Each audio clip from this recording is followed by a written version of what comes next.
या प्रकरणामध्ये आज रोजी न्यायालयाने परवा 4 तारखेला आरोपींना दोषी धरलं होतं.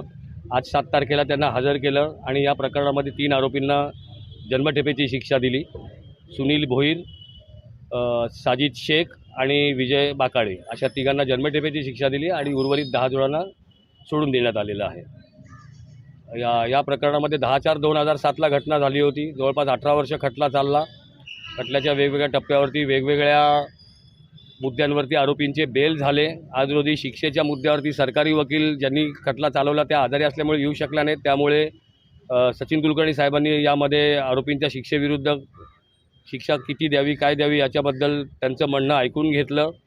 यामध्ये फिर्यादी पक्षातर्फे त्यांनी नियुक्त केलेले वकील साहेब उपलब्ध होऊ शकले नाही, परंतु त्यांच्या कनिष्ठ सहकाऱ्यांनी सचिन कुलकर्णी या सरकारी वकिलांच्या सहकार्याने आज त्यांची बाजू मांडली. आम्ही आरोपींची कौटुंबिक, सामाजिक आणि आज रोजीची आर्थिक परिस्थिती, घटनेच्या वेळेचे वय याचं पूर्ण आढावा घेऊन त्याप्रमाणे कमीत कमी शिक्षा द्यावी अशी विनंती केली.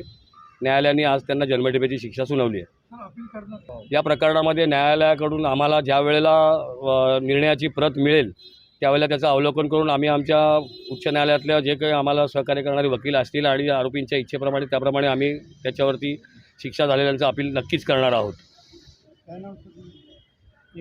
योगेश अविनाश कुलकर्णी, हरीश सरोदे आणि चंद्रकांत सोनवणे. ठाणे आणि रायगड जिल्ह्यातील ताज्या बातम्या आणि घडामोडींसाठी सबस्क्राईब करा इन मराठी न्यूज चॅनल आणि दाबा बेल आयकॉन.